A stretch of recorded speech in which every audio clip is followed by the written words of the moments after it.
Hello guys, welcome to this video. हम फिर से हाजिर हैं लेके TCS NQT के कोडिंग क्वेश्चंस। ये रहने वाली है हमारी वीडियो नंबर 3 एंड ये है हमारा क्वेश्चन नंबर 3। तो जल्दी से चलते हैं और समझते हैं इस क्वेश्चन को। अगर इस क्वेश्चन में क्या पूछा गया है। So, given an integer array ARR of size n, the task is to find the count of elements whose value is greater than all of its prior elements. So basically यहाँ पर हमने count of elements find करना है जिनमें उन element की value अपने prior element से greater रहने वाली है। और यहाँ पर एक नोट दिया गया है कि the first element of the array should be considered in the count of the result, यानी कि फर्स्ट एलिमेंट को भी हमने कंसीडर करना है हमारे काउंट। तो चल के समझते हैं कि इस क्वेश्चन का मीनिंग क्या है, वो भी बड़ी ही आसानी से। तो लेट्स कॉपी दिस एंड मैं चलता हूँ नोट पैड में, इस पे आपको पेस्ट करके समझाता हूँ कि इस क्वेश्चन में आखिर हमें क्या पूछा गया है।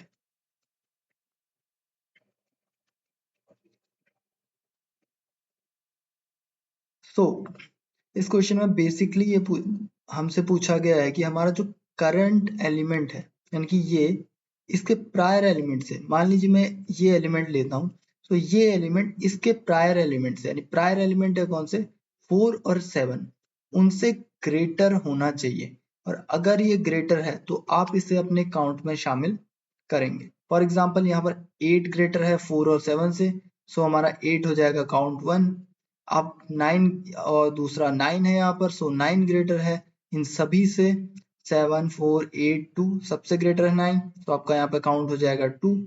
एंड बात करूँ 7 की, सो इस क्वेश्चन में यहाँ पर कहा गया कि first element of the array should be considered in count of all the result, so हम इस 7 को भी रिजल्ट में शामिल करेंगे। सो इस तरीके से बात करें तो आपका टोटल काउंट जो हो जाता है वो हो जाता है। तो थोड़ा सा इसे डिटेल्ड वे में हम लोग समझते हैं, तो इसे दोबारा से डिटेल्ड वे में समझते हैं। सो बेसिकली यहाँ क्या करते हैं, इनिशियली हमें लेना है हमारा first element. So first element को हम कंसीडर करेंगे हमारे काउंट में, सो यहाँ काउंट हो गया 1। अब नेक्स्ट चीज हम लेंगे सेकेंड एलिमेंट को एंड इसके प्रायर एलिमेंट से इसे कंपेयर करेंगे। प्रायर यानी कि पहले, सो 4 से पहले है आपका 7 एंड 4 इज ग्रेटर देन 7, नहीं, बिल्कुल नहीं, इस केस में हम स्किप कर जाएंगे। अब हमारे पास है 8, तो 8 के केस में हम देखेंगे क्या ये इसके प्रायर एलिमेंट से ग्रेटर है, एंड 8 को कंपेयर करेंगे 4 से, सो 8 इज ग्रेटर देन 4, बिल्कुल। 8 इज ग्रेटर देन 7, बिल्कुल, यानी कि 8 अपने दोनों प्रायर एलिमेंट से ग्रेटर है, तो इसका काउंट कर देंगे +1 और टोटल हो जाएंगे ये 2। अब बात करेंगे हम 2 की, सो 2 के केस में हम देखेंगे क्या 2 8 से ग्रेटर है, नहीं, अगर आप देखेंगे तो 2 8 से छोटा है, यानी कि आगे हमें चेक करने की जरूरत नहीं है। सो हम यहाँ पर कुछ नहीं करेंगे और इसे स्किप कर देंगे। अब आ जाएंगे हम 9 पे। सो 9 के केस में भी हम सेम चीज करेंगे, इसके सारे प्रायर एलिमेंट यानी इन चारों से इसे मैच करके इन्हें कंपेयर करके चेक करेंगे क्या ये इन सबसे ग्रेटर है। सो 9 is greater than 2, बिल्कुल। 9 is greater than 8, बिल्कुल। 9 is greater than 4, बिल्कुल। एंड 9 is greater than 7, बिल्कुल। तो इस तरीके से ये यहाँ पर ग्रेटेस्ट एलिमेंट है, यानी कि इस तरीके से इसका काउंट हो जाएगा +1। सो हमारे पास टोटल 3 ऐसे एलिमेंट्स हैं जो कि अपने प्रायर एलिमेंट से ग्रेटर है। सो आप यहाँ पर आउटपुट देखेंगे तो आपको आउटपुट में भी देखने को मिलेगा 3। इसी तरीके से हमारा यहाँ पर ये सेकंड एरे भी रहने वाला है, जहाँ पर है आपका 3 4 5 8 9। इसे मैं यहाँ पर लिख लेता हूँ, 3 4 5 8 एंड 9। तो 3 4 5 एंड 9, एंड इसी लॉजिक को हम दोबारा से अप्लाई करके चेक करते हैं कि हम सही जा रहे हैं या गलत जा रहे हैं। सो 3 की बात करूँ तो 3 हमारा फर्स्ट एलिमेंट है, सो ऑटोमेटिकली आपका काउंट हो जाएगा। 4 के केस में 4 से पहले एलिमेंट यानी 4 से पहले आपका 3, 4 इज ग्रेटर देन 3, ट्रू। इस केस में हमारी वैल्यू हो गई 2। अब करते हैं 5 की बात, तो 5 के प्रायर एलिमेंट है आपके 4 और 3, सो 5 इज ग्रेटर देन 4, बिल्कुल। 5 इज ग्रेटर देन 3, बिल्कुल। सो आपका काउंट हो जाएगा +1।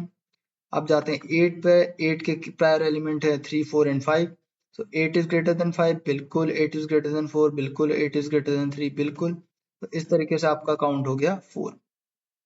अब बात करते हैं 9 की। सो 9 के प्रायर एलिमेंट्स हैं आपके 3, 4, 5, 8। सो 9 इज ग्रेटर देन 8, बिल्कुल। 9 इज ग्रेटर देन 5, बिल्कुल। 9 इज ग्रेटर देन 4, बिल्कुल। एंड 9 इज ग्रेटर देन 3, बिल्कुल। तो इस तरीके से आपका काउंट हो जाता है +1 एंड हमारे पास आ जाता है आंसर 5। एंड अगर आप यहाँ पर देखेंगे तो आपको आउटपुट मिलता है 5। सो इससे बेसिकली हमें पता चलता है कि हमारी जो अप्रोच है बिल्कुल सही है एंड हमने क्वेश्चन को बिल्कुल सही अंडरस्टैंड किया है। सो अब इस प्रॉब्लम को सॉल्व करने का क्या तरीका हो सकता है? सो दोस्तों, इसको सॉल्व करने की बेसिकली दो अप्रोच हो सकती है। एक तो हमारी ये वाली अप्रोच कि हम करंट एलिमेंट को ले एंड उसके बाद एक लूप लगा के उसके सारे पहले एलिमेंट्स को चेक करें कि वो उससे ग्रेटर यानी उससे लेसर है या नहीं है। तो अगर सारे एलिमेंट प्रायर एलिमेंट लेसर होंगे तो हम काउंट को +1 करते रहें। ये हो सकती है आपकी approach number 1। And other than this क्या अप्रोच हमारे पास हो सकती है? सो अदर देन दिस हम एक बात करेंगे एक ऑप्टिमाइज्ड अप्रोच की। सो इस ऑप्टिमाइज्ड अप्रोच में हम क्या करने वाले हैं?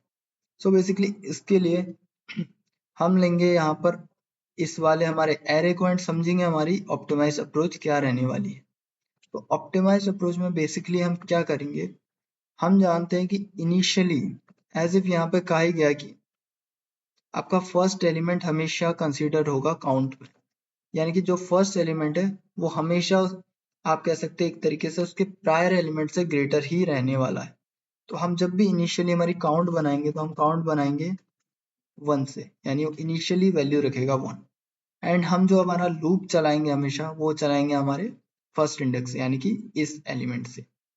एंड हम हमारे अप्रोच में हमेशा एक चीज करके चलेंगे, वो है मैक्स बना के। अब इस मैक्स से आखिर क्या फायदा होगा?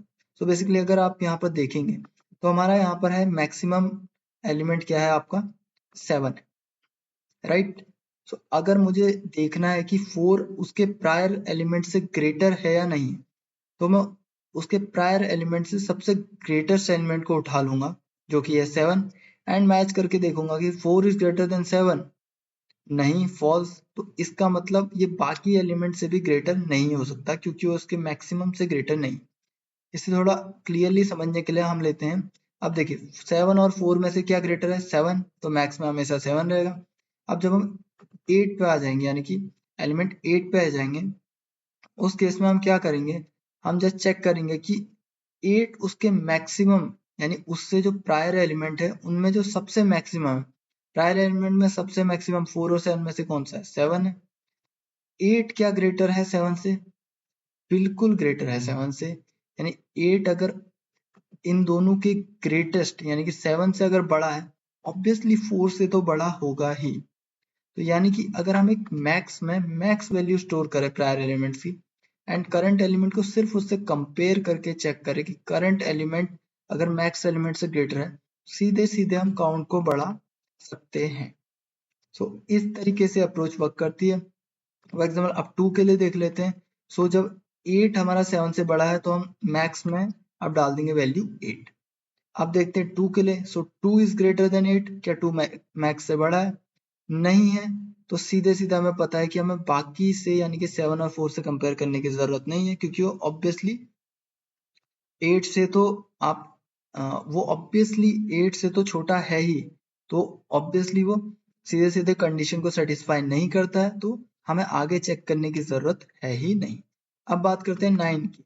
सो 9 के केस में हम चेक करेंगे कि क्या वो मैक्स से बड़ा है। तो देख सकते हैं आप 9 जो है मैक्स से बड़ा है यानी 8 से बड़ा है।